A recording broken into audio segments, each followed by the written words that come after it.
teach me thy statutes.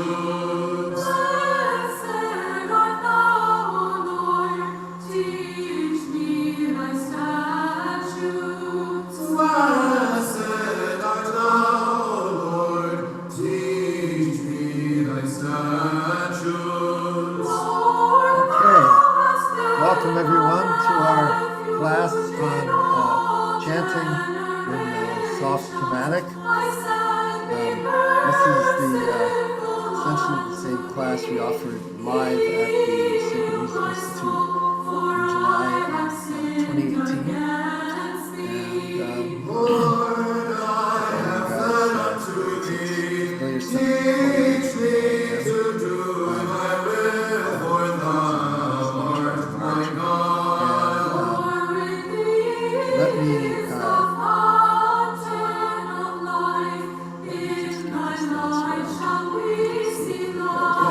so you guys should be able to see kindness unto them that know thee. Holy God, Hey, Charlie. So We what can't we're hear going to you cover over your today, music. class. Hey, First, we're Charlie. going to talk about what a chromatic scale is to start with. And then specifically, we'll talk about the soft chromatic scale. And then we're going to go through some tone to soft chromatic syllabic examples. And talk a little bit about some of the tone to Hey, Charlie. syllabic patterns. Hey, Charlie. Hey, Charlie. Oh, someone's saying they can't hear me. Hey, Charlie. I just unshared your screen because Chris, we couldn't I hear. see Chris is moving his mouth. Charlie. Let me mute. Can you Hey, hear me Charlie. now? We Okay, can. I can't. I know I can't hear you because I turned down the sound. That's why.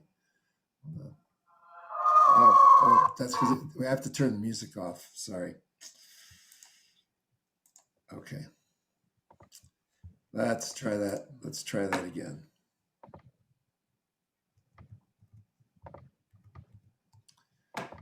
Okay, can you hear me now? Okay. Did you get anything of what I was saying before, Chris? Okay. Well, I didn't realize I had turned my mic down. So let me start again. Welcome to our class on chanting in soft chromatic tones. It's a class we created for the Summer SMI in 2018, and I'm Charlie Marge. So I'd like to go over the outline of what we're going to cover in today's class. Let me share my screen.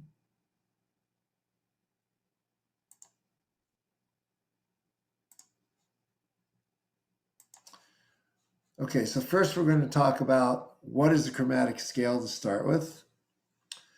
And then next we're going to talk specifically about the soft chromatic scale. We're going to review some tone 2 soft chromatic syllabic patterns. And we're going to do a simple analysis of some of those patterns. We're going to go through some examples and then look at some of those patterns.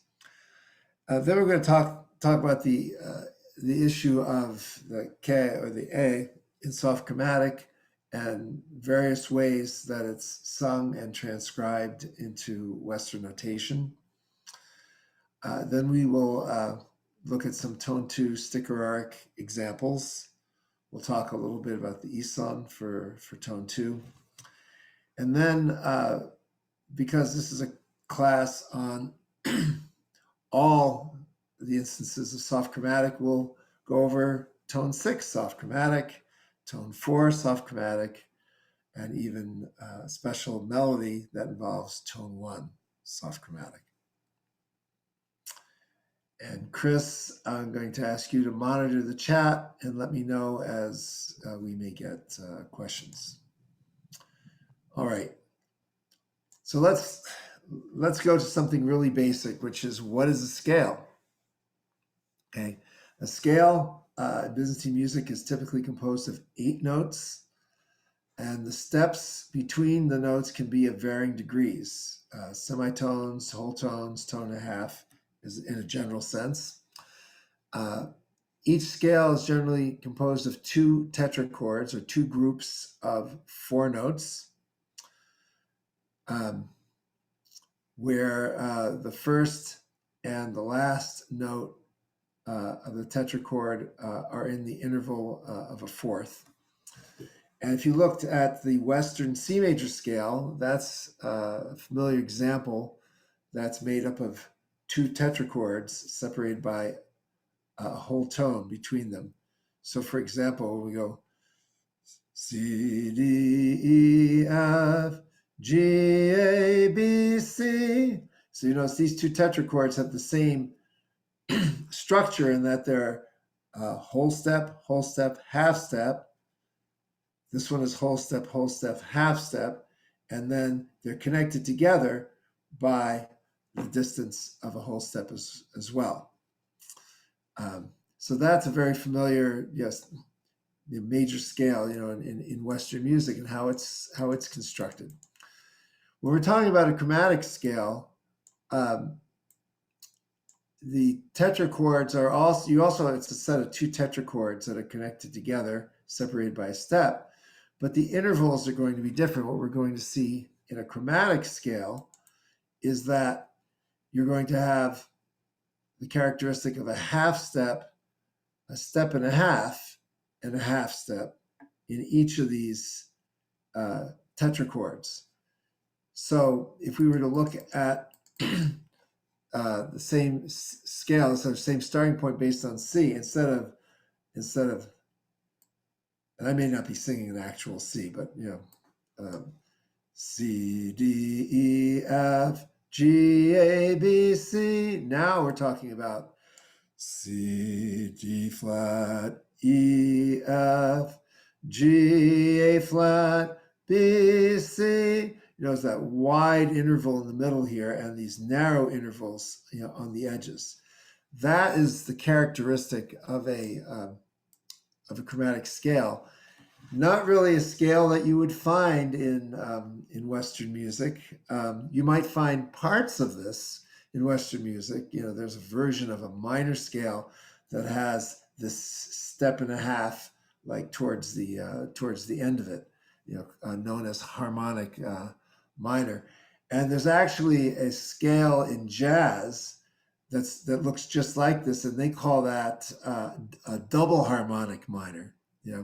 We call it a chromatic scale, but certainly if you're thinking about Western sacred choral music, you're not going to find a chromatic scale in there. You really aren't. This is something that is pretty unique, to our church music, in the Byzantine music, and it's really that scale that gives us this quality of being fundamentally, Eastern or Middle Eastern in quality. You're not gonna find music composed of the scale in the Catholic or Protestant churches.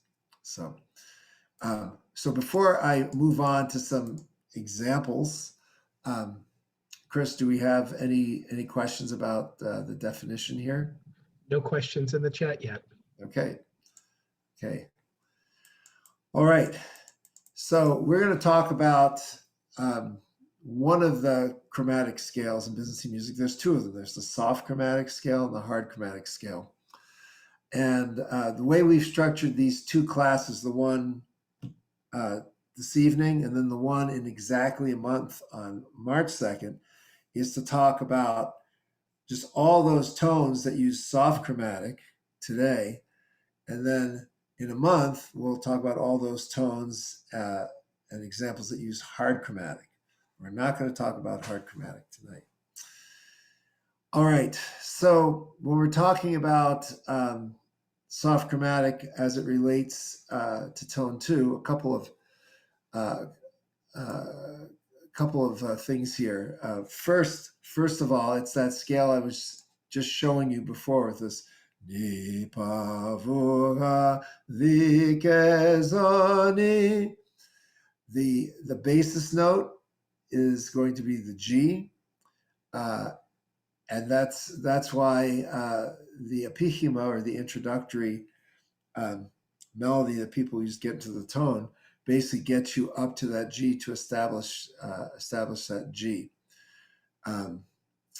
And I'll come back to this after we sing through the little example here that we have, the little melody written by Dr. Jessica Sukipilalis to tell us a little bit about tone 2. So you either start with just the primary Isa note, the na, or we could go na, nas. This is tone 2, to zo it can ascend, and it can rest on vu, but it ends on thee. So why don't you, I think you're all muted, just make sure you're muted. I'm going to take that up just a little bit. And why don't you sing together with me? So we'll do a, and sing along with me. This is tone 2, to zo it can ascend, and it can rest on vu, but it ends on thee. Okay, good. So some good information here. It says to zo it can ascend, this note right here with the B. To zo it can ascend, and it also tells us that it can rest on vu, on the E, and it can rest on vu. But most importantly, we know it's tone 2 because it always ends on thee. But it ends on thee. And so why don't we see that in something that we're all very familiar with, which is the resurrectional troparion in tone 2. And I invite you to sing this along with me as well. So we can observe some of these things that Jessica wrote about in her little song there. When thou didst submit thyself unto death, O thou deathless and immortal one, then thou didst destroy hell with thy godly power. And when thou didst raise the dead from beneath the earth, all the powers of heaven did cry aloud unto thee. O Christ, thou giver of life, glory to thee.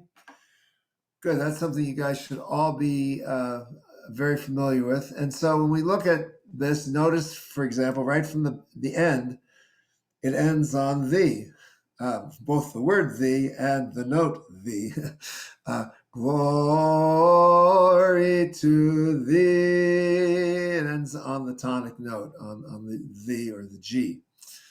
You can also notice, here's an example of where it rests on vu. Cry aloud unto thee, but we know we're not done because tone 2 can't be done until it ends on the G here, on thee.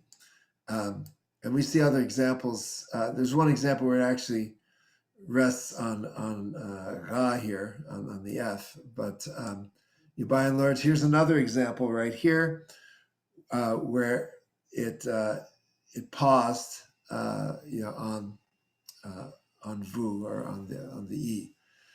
Then thou didst destroy hell with thy godly power.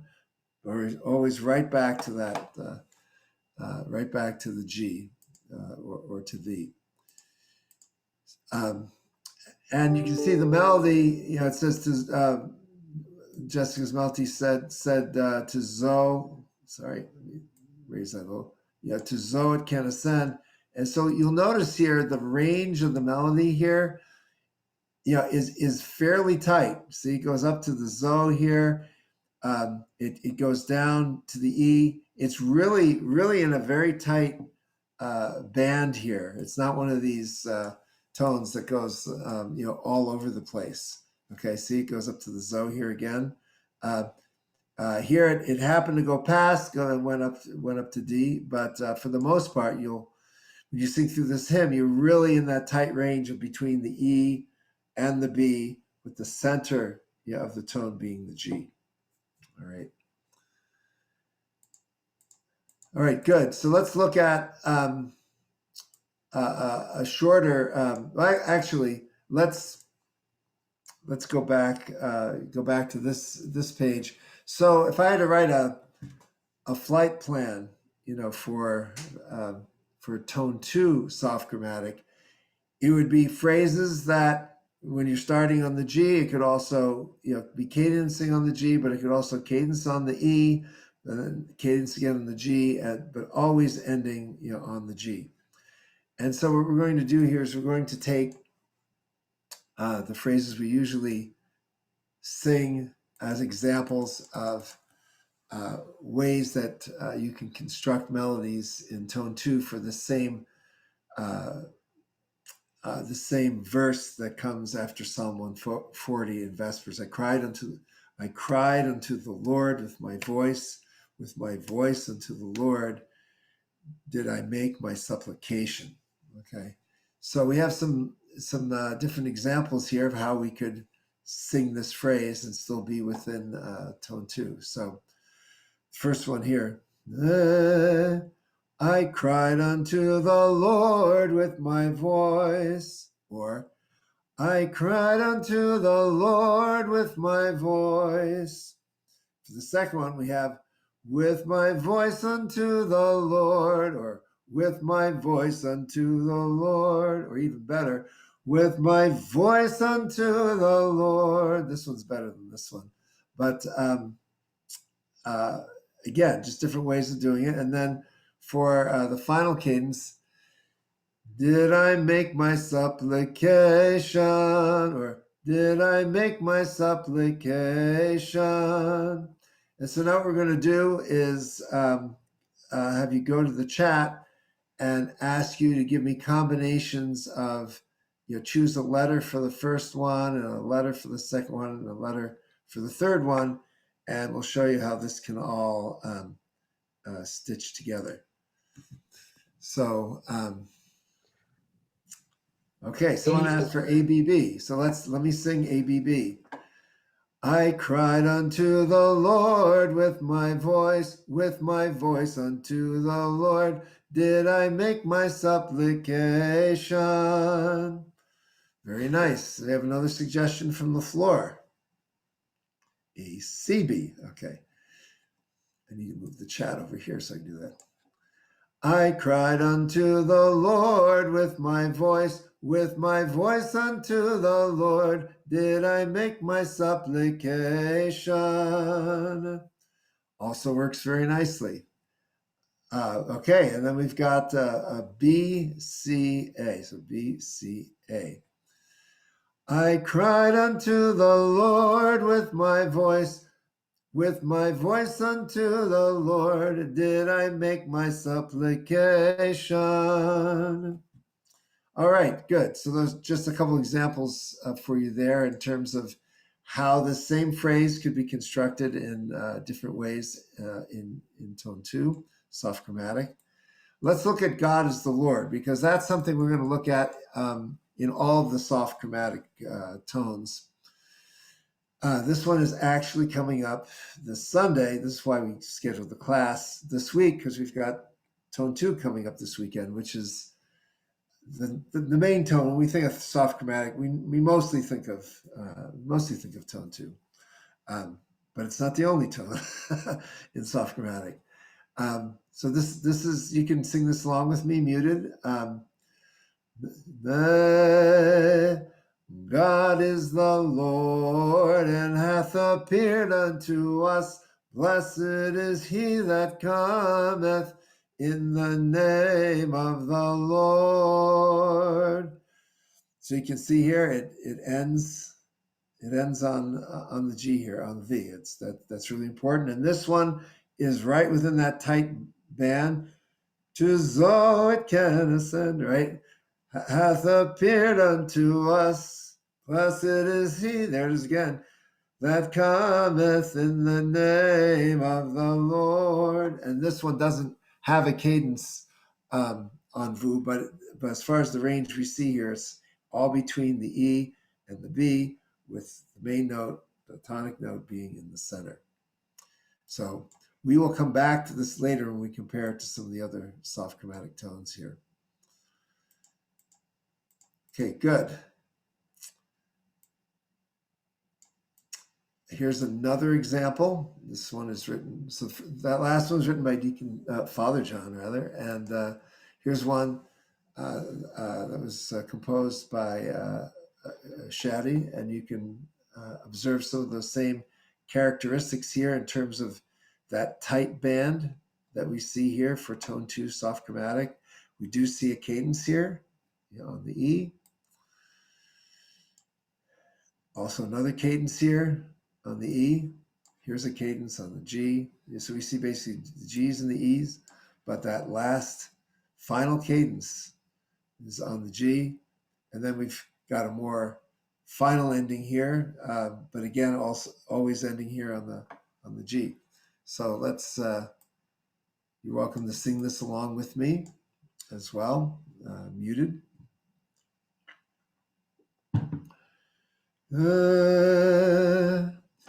Thou hast justified by faith the ancient forefathers, and through them thou hast gone before, and betrothed unto thyself the church of the Gentiles.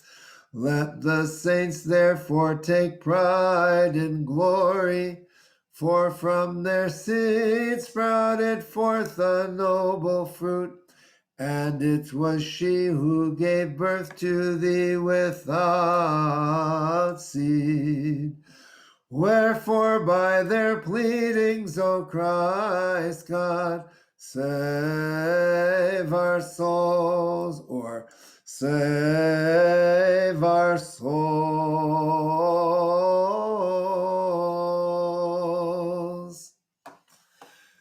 I'll point out one thing here.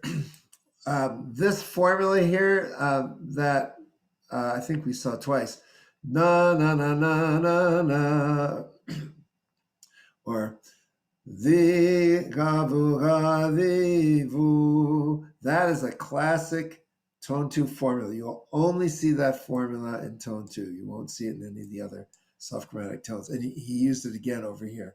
Na na na na na na. One syllable here, and then down.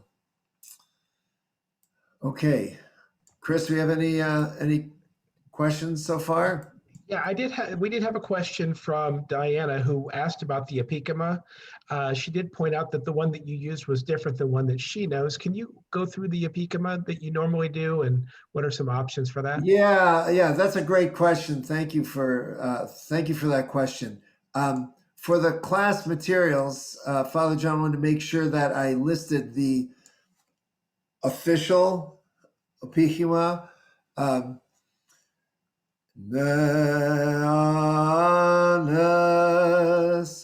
But there are other apichimas. I mean, the idea of the apichima is to be a mnemonic device to help your ear get into the tone. And like I learned a different one when I was learning how to chant. I learned Vuhadikedi, which for me really helps get me into into this scale there, and there certainly can be others. Basically, it's my answer is use whatever is going to work for you to get you into the tone that you're about to sing. And for me, that characteristic, interval there with the A flat, or you could even na na na, whatever it takes for you to sort of get into that. I think my answer is whatever works for you. Okay, that's the opposite of the. I see someone said that. Yeah, someone That's the opposite of the one that I learned, which is both of those are good. Yeah, the idea is to establish that that the G and the A flat there, the and the K, which is flat, so that you're singing a chromatic scale. I mean, the reason I make a big deal out of this being a chromatic scale is I've just observed over the years that when people have difficulties getting into the tones, it's because they're not really thinking about what scale I'm on here, and understanding what those characteristic intervals are, you will really help, and go a long way for getting you into the proper scale. I know some other people that have gotten into it by, they all know the resurrectional Troparion. So someone might just think in their head, when thou didst submit thyself, and okay, now I can get into tone two. But the official, sort of the official one, that a group of Byzantine chanters being led by Psaltis, that you would hear in recordings. You'd hear this, which is great if you really know your scales, but it doesn't. There's no note in there that really gives you that A flat, which is what I need to make sure that I'm getting to the scale. So I'm really glad you asked that. Hey, Charlie, one additional question on that. When you're chanting, do you broadcast the apikama out loud, or do you do that quietly to yourself? That's good. Another good question. Well, if I'm chanting by myself, obviously I don't if it's just me and I don't have anybody else, like in some of these COVID times, I don't broadcast out loud.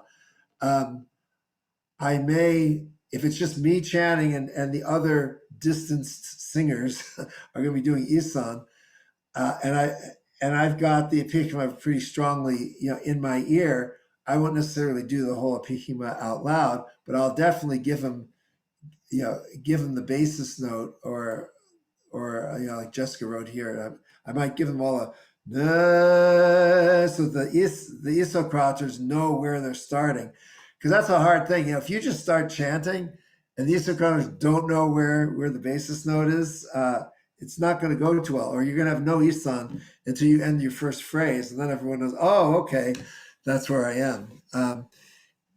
If I'm working with a larger group and we're all singing together, I might do a more of a formal apikama. I mean, it's really up to you. It's up the context and all that. It's I'm not going to say there's a right and a wrong there. I just want to emphasize, just from a choral perspective, is you've got to be able to communicate with your choir or your chanters, your chant choir, in a way that they understand what's going on. And one of the things that would be frustrating for me is if I didn't give people enough of a clue as to where that basis note is, they're not going to be able to start together. The isocrator is not going to know, what note to come in on. So and sometimes it's my fault because I didn't give it clearly so they could all hear it. Especially now in COVID times where everyone's 6, 9, 20 feet away, I'm tending to give those more loudly than I would have before when everyone's just kind of right around me. So that's definitely something to keep in mind. But think of it as a way of not only getting yourself into the tone, but getting those around you into the tone, and communicating where the basis note is, to everyone. So that's a great question, because it really has changed with COVID, in terms of how much of an apikama I give and when I give it and how loud it is and and all that. All right, good. Great question. So let's go after this. Okay. This is what I want to point out. The ex apostolaria of the resurrection are all to a particular special melody. All of Kazan's Kazan didn't have meter text at the time, so all his melodies aren't identical. We're now publishing out on the liturgical guide HTM's translations, and we're using HTM's melody, but I don't like HTM's melody because it's missing one really key motif that I think is really good, and why I'm going to point it out here, because it helps us to understand that whole chromatic scale. Because remember, if we go back to the beginning here, we've been really dealing with this part of the chromatic scale dipping down to the E, but we really haven't seen anything yet that goes below that. Well, this melody that Kazan used on his Exapostellaria does have a real characteristic thing there. So without singing the whole thing, those of you familiar with these know what I'm talking about. We're going along here, wrapping inside the tomb, and the turban which was on his head, lying aside. Wherefore they remain. I love that. It goes all the way down to knee, all the way down to the C here, and you really should be flatting the pause here, flatting the D's, so that you have that rest of that soft chromatic scale. Wherefore they remained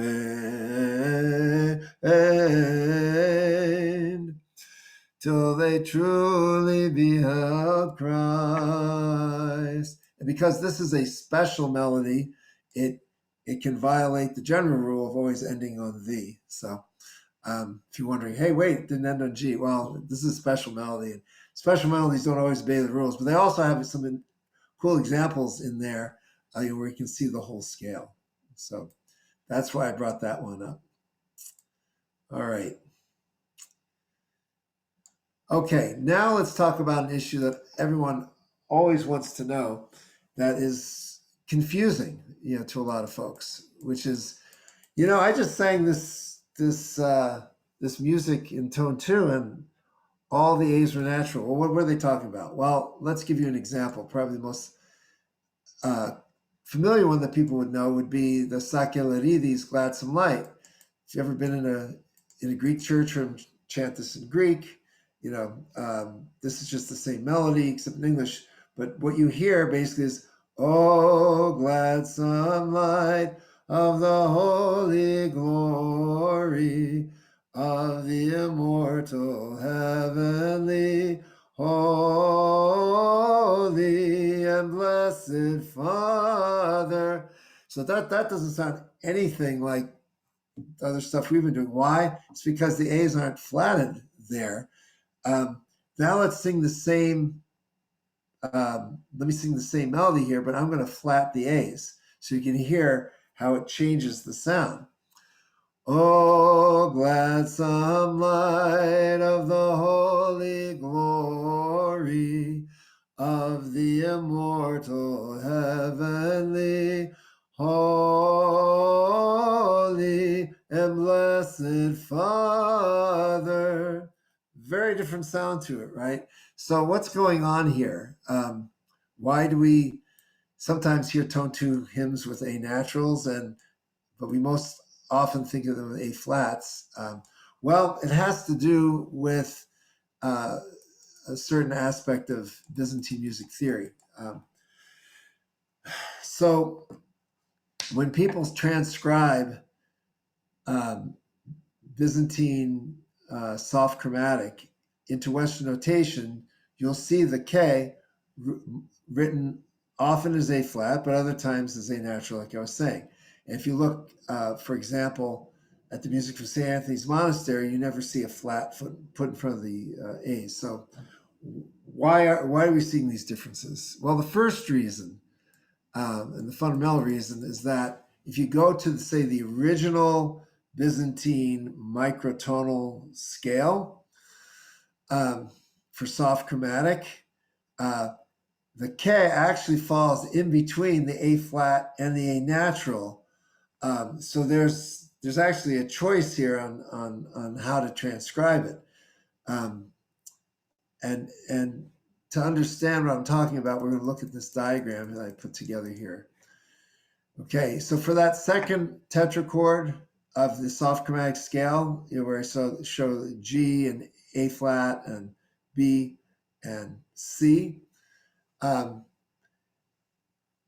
let me explain these numbers here.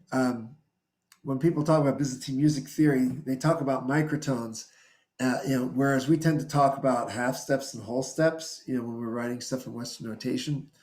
So the translation here is that what we call a half step would be written as 6 microtones, or explained as 6 microtones in Byzantine terminology. So a whole step, like the difference, say, between a G and an A, like we have here, that would encompass 12 microtones. Okay, so there's 12 microtones in a whole step, 6 microtones in a Western half step.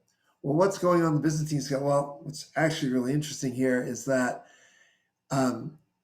in this case, the distance in the Byzantine music theory between the and the K is actually 8 microtones. So it means it's a little bit more than an A flat. And less than an A. So it's kind of right in between here.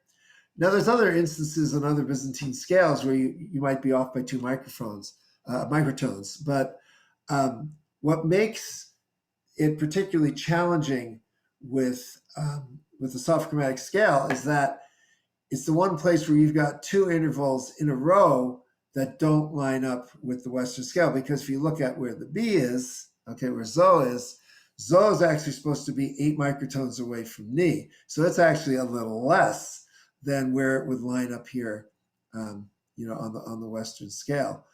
And so if you add up the microtones and the distance here of getting from a the to a Ni, on a Western scale, you've got 6 plus 18 is 24, plus 6 is 30, okay? For that perfect fourth, that's 30 microtones. These numbers also add up to 30. You got 8 plus 14 is 22, plus 8 is 30. Okay, but the difference here is that the interval here, we casually refer to it as like a step and a half. On the Byzantine scale, that step and a half is really just 14 microtones. Okay, so basically, this interval is narrower than it would be on a Western scale, and these intervals are a little bit wider. Okay, and so that K kind of falls right in between, and so that's why we tend to see this. That's one reason why we see this issue. But then someone might ask the question, why we have the same issue with the B? Well, it's because of the second issue here, which is even though the Byzantine music theory underpinning of a soft chromatic scale is clearly defined here, 8-14-8, it's not actually sung strictly that way in practice. Different geographies sing it different ways. It's interesting. Theory is the same, but when you listen to an Arab sing it versus listen to a Greek person sing it, yes, and especially if you listen to recordings from those countries or from people from those countries, you're going to hear a difference. Okay, people from the Middle East will sing K closer to an A flat. People from Greece will tend to sing close to an A natural, probably more like a 10 instead of an 8. And so when the music gets transcribed in Western notation, if it's done by someone from a Greek background, they'll tend to write it more like an A. Whereas with our Middle Eastern tradition, we really hear that scale more with the A flat, and so we'll either write with an A flat, or if we're publishing music by someone who didn't explicitly put the flat in there, we'll put in parentheses A's may be sung as A flats, just to indicate that it's okay to do that. And then the third point here, and I'm going to give you examples of this so you can hear that, but just to let you know about the third point, some composers just want to write the K as an A natural, not because they're telling you definitely sing on the sharper side. That's not what they're trying to communicate necessarily.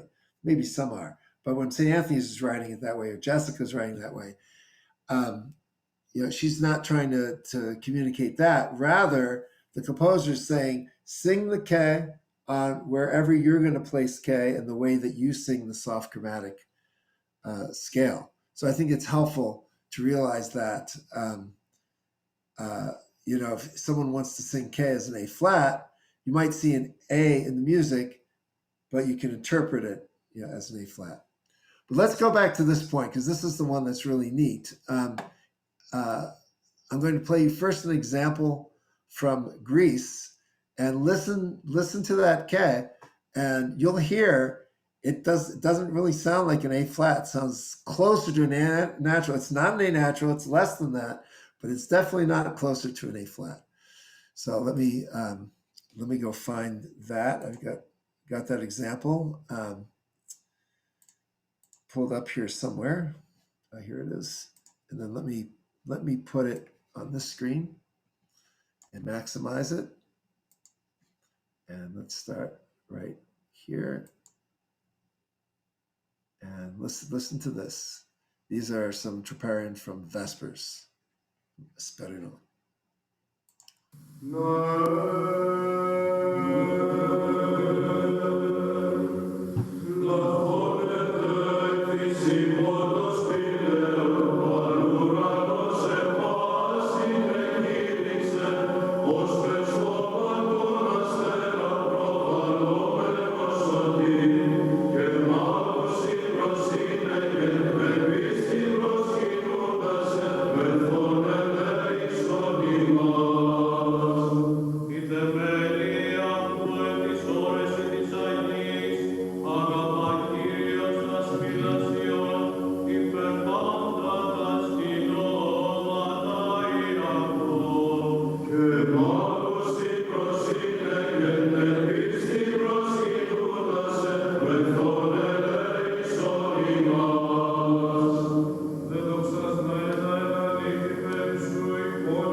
Okay.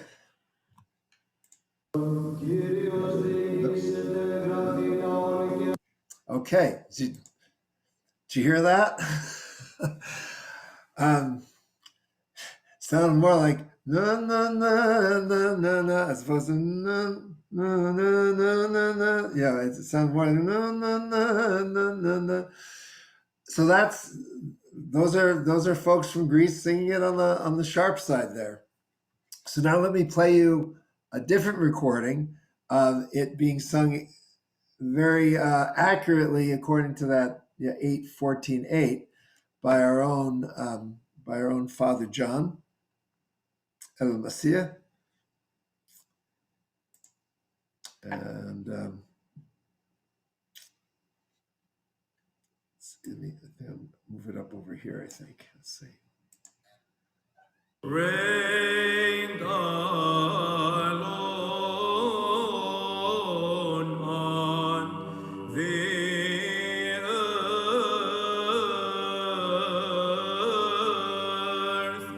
the many kingdoms it's always flat. of mankind came to an end. And when you became man from the pure virgin, the many gods of idolatry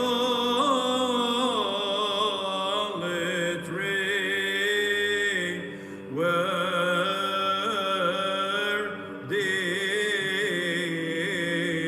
destroyed. The cities of the world passed under one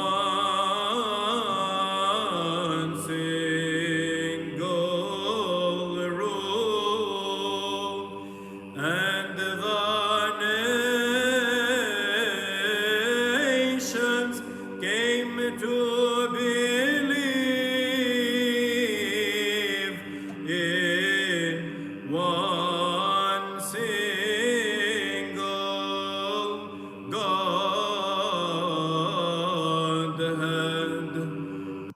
Okay, I'm going to stop the share just so I can see all of you, so I can see your faces and stuff like that. People hear the difference?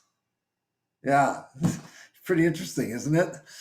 So hopefully that's helpful to just explain so why we see it. And so I already took you through one piece of music that's familiar, which is the Gladsome Light, and I sang it both ways. I'm going to share the screen and with another one that's probably very familiar to you that you've probably heard both ways. And so let's see. Just checking to see if there are any questions in the chat there. All right, so let me go share my screen again. So this one I learned, more with the. I learned this one singing the A Naturals from the Paraklesis service that was put out by the Holy Transfiguration Monastery. O protection of Christians that cannot be put to shame, mediation unto the Creator most constant. And I heard Bishop Basil singing it that way. One of the first times I saw him serving liturgy after he was consecrated bishop as well. That was just the version that we knew. Now we're publishing it on our website with the A flats, because in the Middle Eastern tradition we tend to flatten the A's more than we sharp them. So we have, O protection of Christians that cannot be put to shame, mediation unto the Creator most constant. So my thoughts on this are, I think either is fine in practice, because there is a variety of practice out there. I will share that just from a theoretical music point of view, what my own personal opinion is here. As you know, I've been making a big deal of the fact that this is a chromatic scale, right? And so my feeling is that if you're going to represent it, on a Western scale, it's actually truer to the whole notion of a chromatic scale to represent it as the A flat, because the way a chromatic scale is designed is to have this symmetry, right? With short interval, wide interval, short interval. When you actually say transcribe it like this and sing it like this, it obviously, as we saw before, it completely changes, the sound, of the scale there and of the tone, which sort of creates another sort of manifestation of it. But it certainly doesn't have that symmetry that we would all expect from a theoretical perspective, of a chromatic scale. It's pretty. I like it. I enjoy seeing it. But I'd have to say that from a theoretical point of view, I prefer to see these written as A flats, just because it sets up the short interval, wide interval, short interval symmetry that is unique to these chromatic scales that really don't exist in Western music. This almost comes across as something, that you can, compare to some part of a tetrachord. Actually, this actually is the upper tetrachord of like a major scale, So anyway, those are my thoughts. My thoughts on that. I had someone in my class a couple of years ago point out, and I thought this was kind of neat, that sometimes depending on the context and what's maybe following or what may be preceding, that might be a reason that, for example, they would sing Gladsome Light with the A flats versus with the A naturals, because of something that's that's coming afterwards. In terms of what's going to blend together, especially if you're doing one of these Vespers, where we've got a 4-part choir and a bunch of chanters. Sometimes things may go together better if you're taking those kinds of things into consideration. But anyway, it's just kind of neat. We have both available to us, and And now hopefully you understand some of the theory there. All right. So we've been focusing mostly on the etymologic or syllabic examples of tone two, though the one I just played you from Father John, that actually was a sticker arc example. Couple sticker arc examples here that are well known. Of course, this is for this coming Saturday, Psalm 140. So if you want to have some fun singing along with me here, I'll just sing a little bit of this. I'm not going to sing the whole thing. Oh Lord, I have cried out unto thee. Hear thou me, hear thou me, O Lord. Oh Lord, I have cried out unto thee. Hear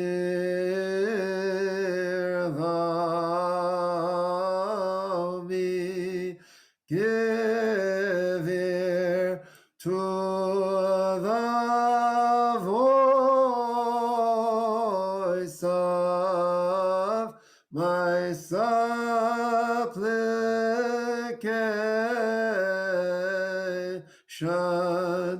when I cry out unto thee. Hear thou me, O Lord. And the second half, follows suit there. So obviously, because this is sticker arc, we've got more than one note per syllable in a number of these places. The range of the melody, though, as you notice, is still more or less following that tight band, between, the E, and the B. We have a couple of times, where it went up here to the, the C and the D, but for the most part, we're really staying within that. And that's pretty much all I want to say about that. And then we have a classic tone two cadence on the on the ga or the F here. Be, O Lord. Typical ending there. So, and then it goes into the fast etymologic here. So, all right, another example of just to have an example here of music that completely follows the rules of the Byzantine chant. We've got this both now from St. Anthony's Monastery for the Feast of Theophany.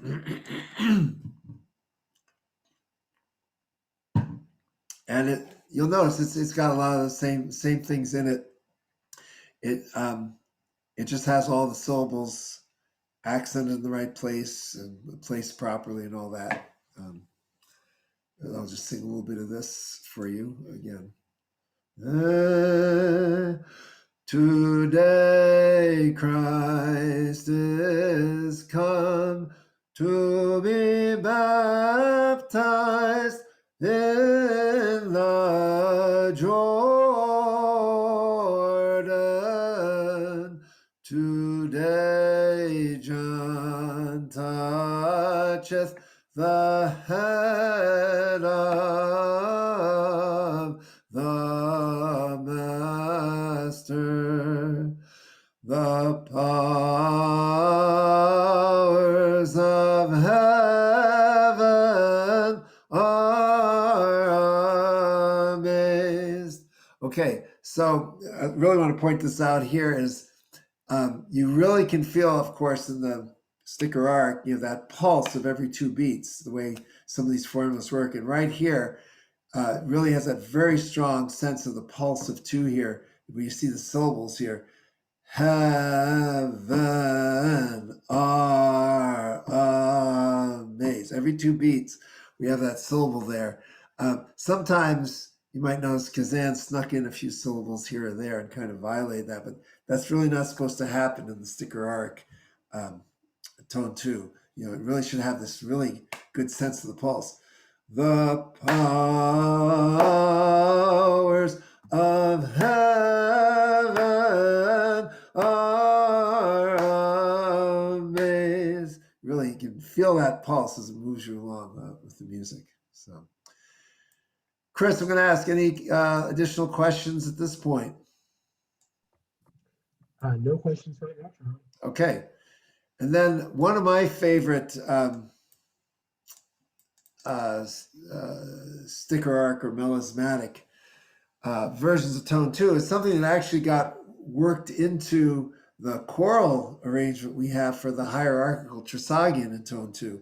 Father Mina, I thought, was really brilliant in that he had his harmonized Byzantine, but then when it came to the melismatic agios, he went right to the original Greek version here, and this is just classic,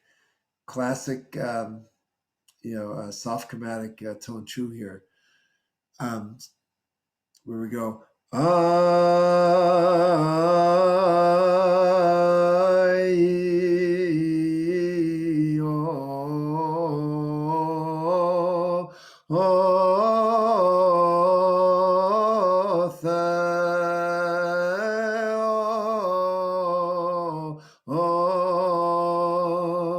So everyone's heard this, and then the Ispola Etithespota, and then it goes on to this other melisma here. So that is also a great example of tone 2. And then if you hear this sung in a Greek church, you'll hear those A's closer to the A naturals. So. When it comes to the question of the Isan here, one of the nice things about tone 2 is because the soft chromatic scale is because it's pitched on V, so it tends to be higher in the scale. The V is the beginning of the upper tetrachord.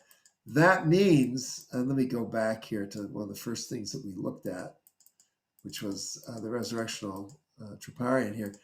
That means that you've got enough room to not only have the as the Isan here, but also the octave below it. And so that's a very classic thing to be able to do, is to have the Isan in octaves there while the melody is going along. I mean, we heard that in the other examples that we listened to.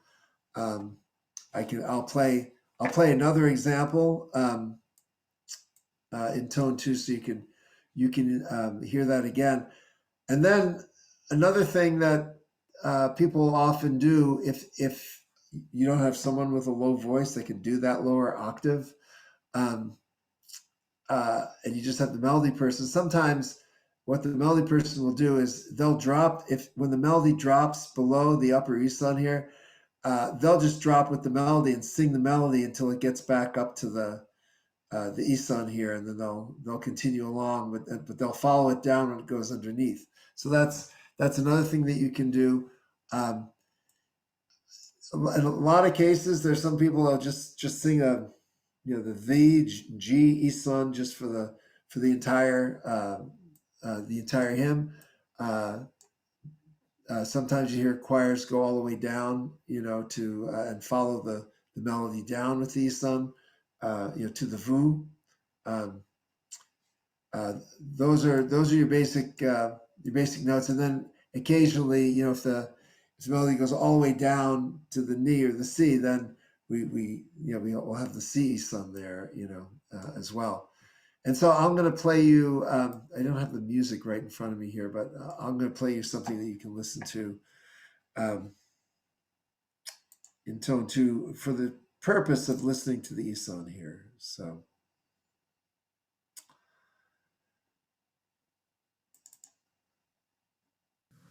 Oh.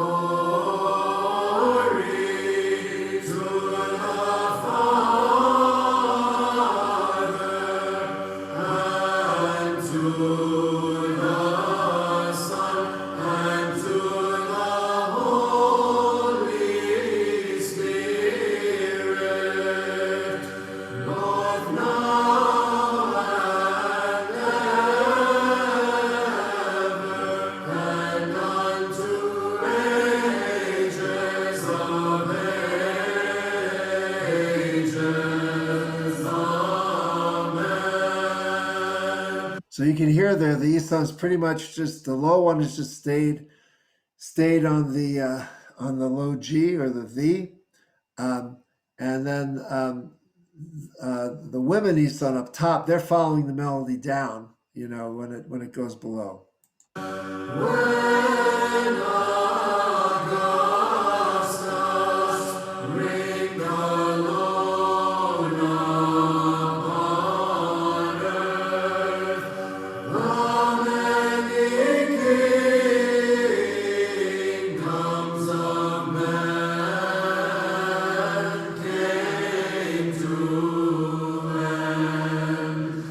And so now you heard the Isan dropping down to the F and then down to the E. And when thou wast made man of the pure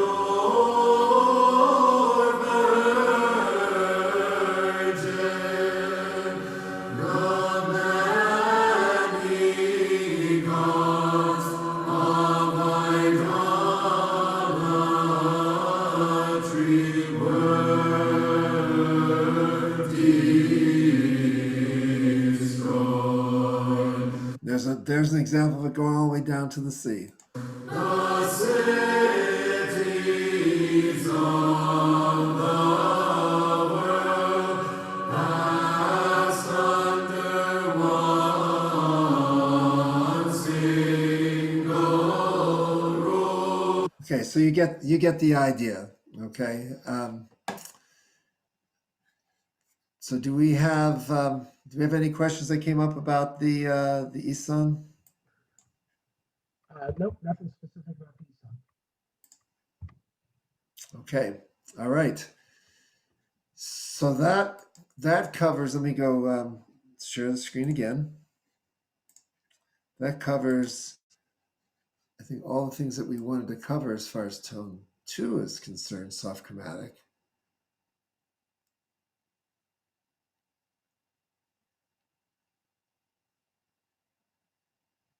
Okay, now this is where it gets really, really interesting. Is there are hymns in tone 6 that are also written in soft chromatic that use. Let me get my pointer back here. That actually use the same scale we've been looking at with V as the basis. So it's the same scale we're talking about, the upper tetrachord and all that, except they're in tone 6. Okay. And we see this come up with certain examples, but let's just, first of all, let's just sing Jessica's song in tone 6 to tell us a little bit about soft chromatic in tone 6. And one thing I'll point out, notice these funny A flats. So Jessica's way of communicating that the A is somewhere between an A and A flat, she puts these little up arrow. So kind of lift up that flat just a little bit, you know. Tone 6 soft chromatic cadence notes are similar to tone 2, but be aware the final cadence note is VU. Okay, that's really important. Remember how I made a big deal of the fact that the final cadence note in tone 2 is the G, while in tone 6, it's always, the final cadence note is always VU. So it's going to sound similar. Why? Because it's using the same scale. It's using the soft chromatic scale. So what are the hymns that we would hear in tone 6 that would use the soft chromatic scale? Well, it's listed up here. Apolytechia, Kathismata hymns, Anavathmi, canons. Okay, so canons in tone 6 sound like this, you know, irmologic tone 2 that we were singing before, you know, and then quick versions of hymns like the hymns that follow Psalm 140, O Lord, I've cried, quick versions of the Apostica hymns and quick hymns, quick versions of the hymns of the praises. Of course, when we think of tone 6, we always think of slow versions that are based on a different chromatic scale called the harder chromatic scale, which we're not going to cover here.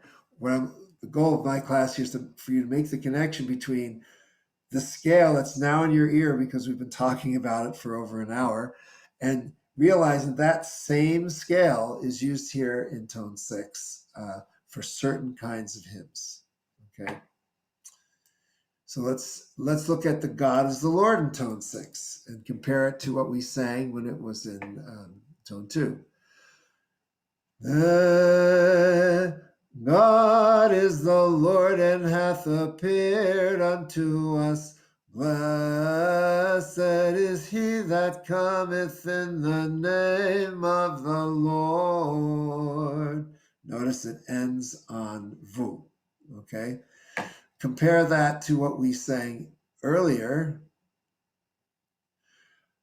God is the Lord and hath appeared unto us. Blessed is he that cometh in the name of the Lord. You have a lot more of that sense that it's all about the G, whereas what we just sang here, the E, the vu, plays a more prominent role. God is the Lord and hath appeared unto us. Blessed is he that cometh in the name of the Lord. Hey, Charlie. Yes. So for clarification, both this. You sound like you're in a tunnel. Sorry, can you hear me better now? Just barely. Let's see. Okay, go ahead. For clarification, both this and the tone 2. You're fading out for me for whatever reason. I'm going to stop the share so I can see the chat. Okay. Say it again, Chris. For clarification, both this and the tone 2. Yeah, we're still not hearing you, Chris, for whatever reason. People are shaking their heads. Can you hear me? Yeah. Okay, so for clarification, both this and the tone 2, God is the Lord, are both soft chromatic. Correct. Soft chromatic in tone 2 versus soft chromatic in tone 6. Correct. And the formulas are different, so in terms of the structure, in terms of where things end up. I guess I'll share the screen again so you can see where I'm pointing.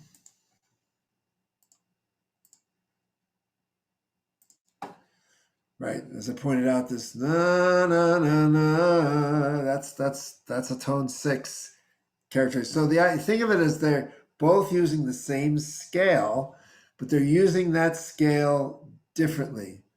I remember on one of the hymns I sang you in tone 2, it had that na na na na na na. You would never see that in tone 6 for soft chromatic.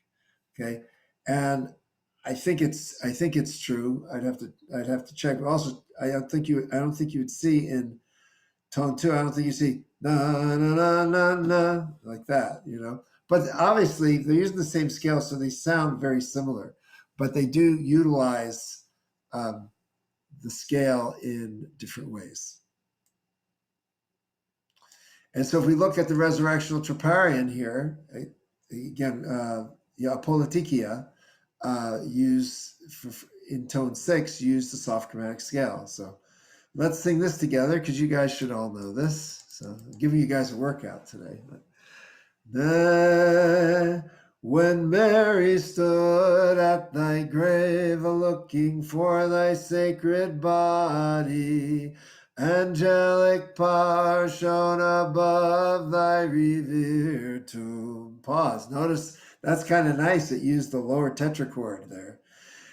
Continue. And the soldiers who were to keep guard became as dead men. Thou led Hades captive and wast not tempted thereby. Thou didst meet the Virgin and didst give life to the world.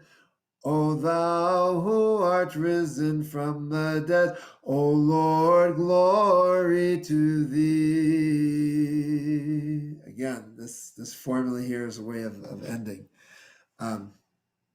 So again, it does sound very similar to when we're singing in a Politikian in tone 2, but there are some subtle differences here in terms of the formulas.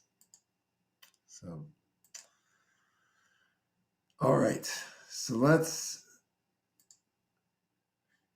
look at one of my favorite.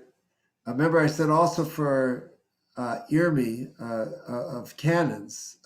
Irma logic actually comes from the word, Irmos, like the first the first hymn, of a canon. And so when you sing a canon in tone 6, you always use the soft chromatic scale. They're always written in soft chromatic. So this is from Good Friday, the canon of Holy Saturday. We do at the Friday night lamentation service. Mm-hmm. Be thou amazed, O heaven, and let the foundations of the earth quake. For behold, he who dwelleth in the highest hath been accounted among the dead, and hath been guest in a humble tomb. Again, lower tetrachord there. Wherefore, O ye Jews, bless him, praise him, ye priests, and ye nations, exalt him more and more unto all the ages. And you have that, glory to thee, our God, glory to thee. Again, going down to the E there. So hopefully that's helpful as well for seeing an example of that. And then here's an example of a soft chromatic tone 6 special melody. A lot of these special melodies in tone 6 are in soft chromatic. So this is the special melody, having laid up all their hope, or Olin apothemene. Making careful inquiry with a divine, making careful inquiry with the divine Spirit's guidance, and joining together all knowledge of things spiritual, as the scribes of God, the august fathers wrote the celestial symbol, the august creed of our holy faith, wherein they clearly teach that with his begetter the word of God is also co-beginningless and is consubstantial with him in truth. Again, lower tetrachord there. For these godly minded, all glorious and truly blessed saints, openly followed with fervent faith all that the apostles taught. So this special melody comes up in a number of places. We see this a lot in our hymns. It's also used in the Paraklesis service. Oh, entrust me not, I pray, to any human protection. That hymn in the middle of the service. Now, again, this can also be sung with the A natural. That's the way I learned this melody back in the day. Making careful inquiry with the divine Spirit's guidance, and joining together all knowledge of things spiritual, as the scribes of God. So if that sounds more familiar to you, now you know why. All right. And there are other prosomia melodies that are in the soft chromatic version of tone 6. So, okay. So if I think I'll just pause here to see if there are any questions about this soft chromatic tone 6 versus soft chromatic tone 2 before I move on to some other tones. How are we doing, Chris? I don't see any other questions. Okay, so now I'm going to really blow your mind here. Okay, soft chromatic tone 4. What's that? Well, and again, we're going to use it's the same soft chromatic scale. Main basis note here is the G. And let's sing the song for that. Again, using that same scale. Tone 4 apolitikia are always sung like tone 2. This is soft chromatic, so zo is never flat. The basis is the, but the final cadence is on vu. So that's like really close to soft chromatic, tone 6 as well. The idea is that there are certain formulas you only find in one versus the other. And notice here that it says it's only used for apolitikia and some kathismata. And that's really important because we have a number of apolitikia in tone 4.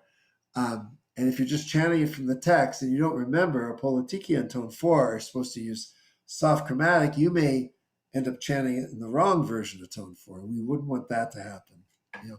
Not that anything bad would happen. It's just let's do things in the way that they were intended. So now let's look at the God is the Lord for tone 4 using the soft chromatic scale. God is the Lord and hath appeared unto us. Blessed is he that cometh in the name of the Lord. So let's compare that to the one in tone 6. It's very close.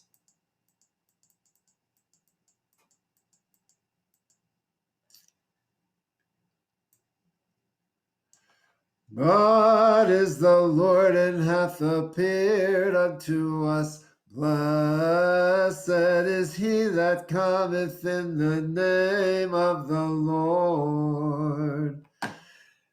So endings are similar, that they end on the vu there, but the formulas and the way they use the scale just slightly different. And these aren't the only ways to do them in tone 6 and tone 4 soft chromatic, but you'll notice how Father John did them the way that he chose to do them, and they are different.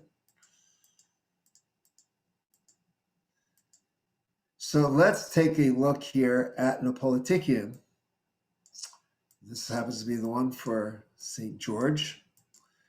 And here it's pointed out that the A's may be flatted because whether you're singing them on the sharp side or on the flat side, with the flat, obviously, it'd be, since thou art a liberator and deliverer of captives, a help and succor of the poor and needy. Okay.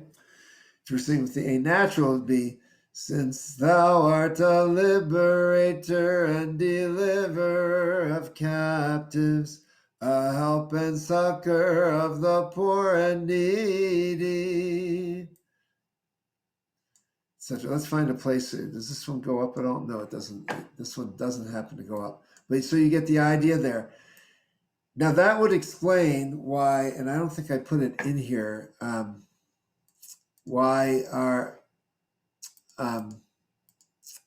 resurrectional troparion in tone 4 goes, having learned the joyful message, A natural, of the resurrection from the angel. But if you're singing with the A flat, it'd be, having learned the joyful message of the resurrection from the angel. All right. Very important. And then also like the Theotokian, resurrectional Theotokian that Kazan wrote, he also wrote the A natural there too. The mystery which was hidden from everlasting and was unknown of the angels, O Theotokos, was revealed through thee, right? That could also be sung with A flat. The mystery which was hidden from everlasting and was unknown of the angels. And then it's really clear that, it's soft chromatic. It sounds like tone two, right? One caveat, and I wish I had included it in here, but that resurrectional troparion in tone four, notice having learned the joyful message. Notice that the zos there are always natural. One of these hymns that we sang from Jessica said, like right here, so zo is never flat. Zo is never flat because the other version of tone four, the one we think of like for the Akathis canon, is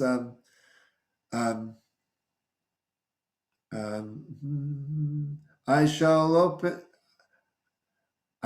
open my mouth and it will be filled with the Spirit, with the flat zos. You would never, ever do that for the Politikia. Even if you're singing an A natural, like in having learned the joyful message or the mystery which was hidden from everlasting. If you sang that one, the mystery which was hidden from everlasting, it's like, no, don't do that because the zos are never flat in soft chromatic. So either sing soft chromatic with the A flat and the B natural, great. Or if it's if you're singing a tone four, a Politikian, which is supposed to be soft chromatic, please never ever sing a B flat. Never sing a zo flat because it's not part of that scale, even when we're pulling the A or the K up. Okay, that's a common misunderstanding. People look at, I've got something here in tone four and it's Politikian. They just start singing tone four as if they're singing the Akathis canon. It's wrong version of tone four. The version for tone four for Politikia is the one based on soft chromatic. So let me pause and just see if there are any questions after having said that. We're on that point. There are no questions at the moment. Okay, good. And I will address the comment that someone made in the chat there later. Okay, so there's also special melodies, or there's a special melody in tone four that's very popular that is based on the soft chromatic scale. And it could be sung, I'll sing it both ways with A flat and well, I'll just sing with A flat just because that's the way I actually learned this melody. This is the Kandakian for the cross, and it's the special melody, Thou Who Wast Raised Up. Thou who wast raised upon the cross of thine own will, O Christ our God, do thou bestow thy compassions upon this thy new commonwealth named after thee. Gladden with thy sovereign might our most orthodox hierarchs, vouchsafe them victory over every false teaching. And as thy help in war, may they possess the weapon of peace, the trophy invincible. Oh. So again, soft chromatic, special melody, tone four. Hopefully now that makes sense that yet tone four can sound like that. It can also sound like a hard chromatic, but that I will cover in the in the hard chromatic class, but someone pointed out that they sang a tone for hard chromatic this morning in Orthros for the feast. Joyous feast, everyone, by the way. But that's something different, and I really wanted to make a point of only having in your ear here the soft chromatic scale, so you can see everything that comes up throughout the year in these different tones. That is soft chromatic. So the last example here is actually an example in tone 1 that uses soft chromatic. And if you were in my tone 1 class that I gave month or two ago, or 3 months ago, whatever it was, you heard me talk about the fact how it's kind of strange that something in soft chromatic would be called tone 1 and actually involved a corrupting over the years of something originally that was in tone 1, but just in the upper tetrachord of tone 1. And then things got flatted, and before you knew it, they just threw their hands up and say, we're just going to say it's soft chromatic. But this uses, so now when people sing this, they use this with the soft chromatic scale as well. And you'll see here from St. Anthony's Monastery, that symbol there is the one that tells you you're going to soft chromatic. And this is the Soldier Standing Guard, a melody that comes to us from the Good Friday Lamentations service. That's when we hear the original melody. This is one of the Kathismata hymns for tone 1. This is like the only tone 1 soft chromatic melody. But it's good for you to know that when you see this one, it says tone 1. We're not singing normal tone 1. We're not singing diatonic. We're singing soft chromatic. When Christ God hath been born for our sakes from the Virgin, thou faithfully dost follow him, keeping his statutes and heeding his sacred laws, O august Mary Magdalene.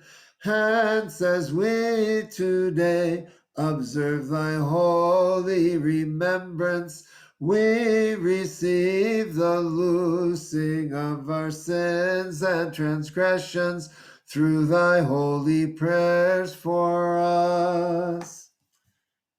Voila, soft chromatic, called tone 1. Great trivia question, but there you go. So at this point, this is about where I thought we would be after an hour and a half. I want to open it up for additional questions that people may have on anything that I covered here in terms of getting soft chromatic in your head and in your heart.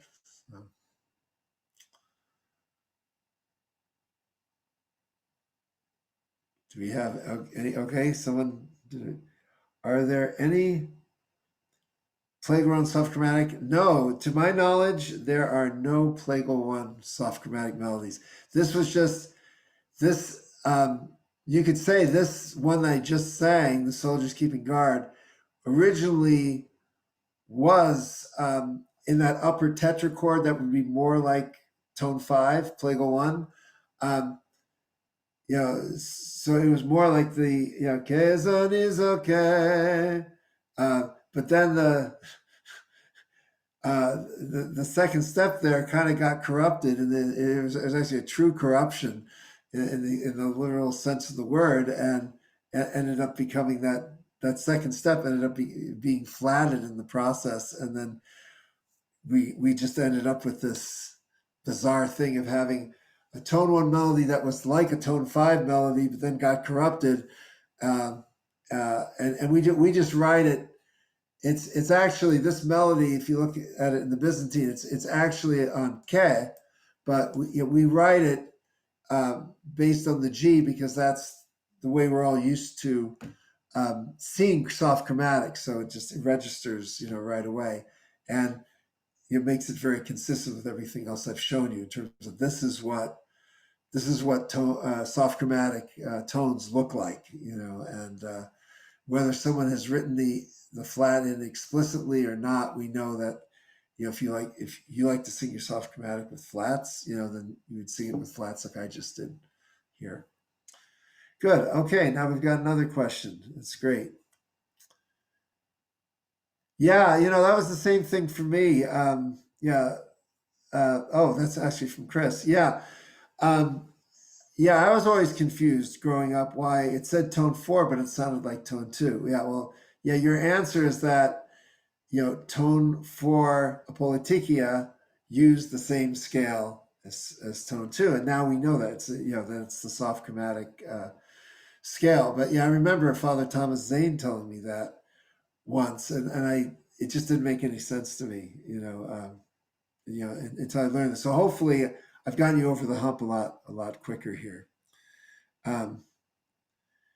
Someone's asking a question about microtones. Yeah, so the whole issue of microtones, I want to put that in the context of the big picture. I always like to say it's great to talk about microtones, but we've got so many people who can't sing a chromatic scale for whatever reason. Their ear just doesn't allow them to go na na na na na na. I don't know. It's like in my genes because I'm Lebanese, right? But I've seen so many people struggle with that. And they start singing a different, scale. So first order of magnitude is, let's please make sure we understand what a chromatic scale is and that we're singing those intervals and getting that scale in our ear, because it's not as easy to get into some people's ears as others. Having said that, I would say out of all the things that you need to do as a chanter, again, know the difference between your chromatic scales, your diatonic scale, your enharmonic scales, and the what makes tone 1 sound like tone 1, the formula and things like that. Get those into your ear. If you want to sing with microtones, what I would encourage you to do is first ask yourself the question, why do you want to sing with microtones? Is it because you're singing with a choir that uses microtones, which would make a lot of sense? Is it because you're singing in a parish where there's a lot of immigrants and that's something they're going to relate to a lot more? Or are you doing it because you just want to be cool and it sounds cool and stuff like that? Which could be a valid reason for doing it. But I'd also just make sure that you're not doing it in that you're doing it is not going to make it hard for the people that are in your parish to understand what you're doing, especially if you're like from a convert parish. That could really upset someone's equilibrium, So I think you really have to think about context there. Now, the question was about how to acquire them. I can kind of fake it if I want to, and that's only because I've listened to lots of recordings. So if you listen to recordings where people are singing those microtones, you'll be able to kind of copy that. Also, it helps to see like those diagrams like I showed that show you where it's supposed to be, 8 versus a 10, versus a 14, to understand that. If you really want to be able to do that, I would just listen to a lot of recordings. I think that's the easiest way. There's some sites that actually have some. I think ByzantineChant.org actually has a scale player on there where you can actually, and it's tuned to like for the Byzantine tuning, you can actually hear those exact intervals on there. There's lots of sources for that, but I think the easiest way is to kind of listen to it. Obviously, the microtones don't come naturally to those of us, who grew up here, in North America. And I would always encourage people to just make sure you know the difference between your scales before you're trying to mess around with microtones, because the reality is that in many cases I've sung with choirs where some people are doing microtones, some people aren't, and we all blend together and we kind of all make it work. So I certainly wouldn't stress over it. There's so many more things that I'd like you guys to worry about, in terms of chanting and understanding the tones. Let's see. Any other questions? Nope. I think Yeah, that's pretty much it. I'm going to turn it over to Mr. Chris Howard, who always has some important announcements for us about where we're going. But I'm going to make the first announcement, which is you got the soft chromatic story tonight. Don't forget, in 4 weeks, you'll get the hard chromatic story. Okay. Turn it over to Chris. Okay, thanks, Charlie. Can everybody hear me right now? You just faded out a little bit. Okay. I think my headset's causing me some problems tonight. Is this better? That's much better. Okay. All right. Thanks everybody for showing up tonight. Just a couple, like Charlie said, we have a couple announcements. The culmination of the chromatics will be 1 month from tonight. That's going to be Tuesday, March the 2nd. So hopefully everybody can tune back in for that session. I don't know about you guys, but I really love when Charlie does these sessions because it is just, so helpful for those of us who are, trying to get better. So thank you, Charlie, and we're all looking forward to that session. Next Tuesday is the second part of the Liturgy of the Pre-Sanctified Gifts. That is the third of our 5 sessions on the services of Lent. February 23rd, we'll be talking about the Akathist service. And then March the 9th, which is the week after Charlie's next session, we'll have a potpourri of Lenten hymns. I don't know who chose that word, but that's what's on our schedule. That's going to be a place where we pick up some of the hymns for Lent that we haven't already talked about. And we've got a number of people that are going to be presenting on those nights, on that night. So I'm really looking forward to that. In addition, we're really working Charlie to the bone here. On February the 16th, which is 2 weeks from tonight, Charlie and I'm not sure if Claudia Nancy is going to be doing. Yep, it's Claudia Nancy. Okay. Marina may sit in on part of that as well. They're going to be talking about some basic interval trainings. So they'll be talking a lot in Western scales, but also to some degree in Byzantine scales. They won't be getting into the heavy microtones any more than Charlie did tonight. But just to understand the difference between a C and an E versus a zo and a k, that kind of thing. So I guess those aren't really the same notes, but but just to try to get an idea of singing, of chanting and parlegi, and again, not a whole session on parlegi, but just the general concepts of those different intervals. Interval, yeah, it's really interval training using the solfege names and the paralagi names as a part of the emphasis being on know your intervals. Right. Okay. The other thing to note that we do not have any classes the first week of Lent. Most of our churches will have services on that Tuesday night. However, all the other Tuesdays of Lent, again excluding Holy Week because we have service, we'll be focusing on different areas of Holy Week. So there's 5 different sessions between the second week of Lent and the 6th week, which is the week before Holy Week. We'll be doing the bridegroom services, the Thursday night Passion Gospel services. There's going to be 2 sessions on Holy Friday, which will include Friday morning in addition to the Friday evening services that we'll do. And then we'll also have a session on Holy Saturday morning and Pascha. So all of Lent will be filled up with preparing for Holy Week.